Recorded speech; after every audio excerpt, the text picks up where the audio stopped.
पालघर जिल्हा आगामी काळात राज्याच्या विकासाचे इंजिन ठरणार असून देशातील पहिले सागरी विमानतळ पालघर तालुक्यातील कोरे समुद्र किनाऱ्यालगत उभारण्यात येणार असल्याची घोषणा मुख्यमंत्री देवेंद्र फडणवीस यांनी केली आहे। पालघर दौऱ्यादरम्यान विविध विकास प्रकल्पांची पाहणी करताना त्यांनी ही माहिती दिली।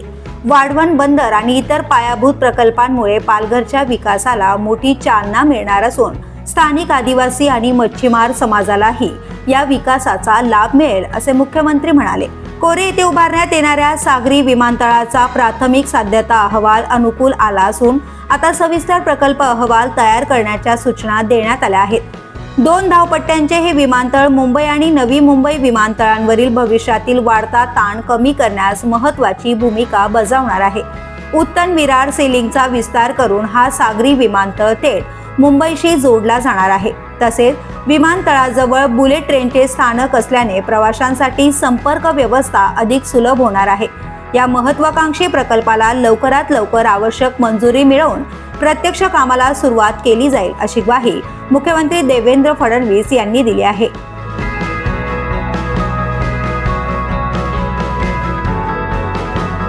द पोलीस न्यूजसाठी माधव तल्ला, पालघर।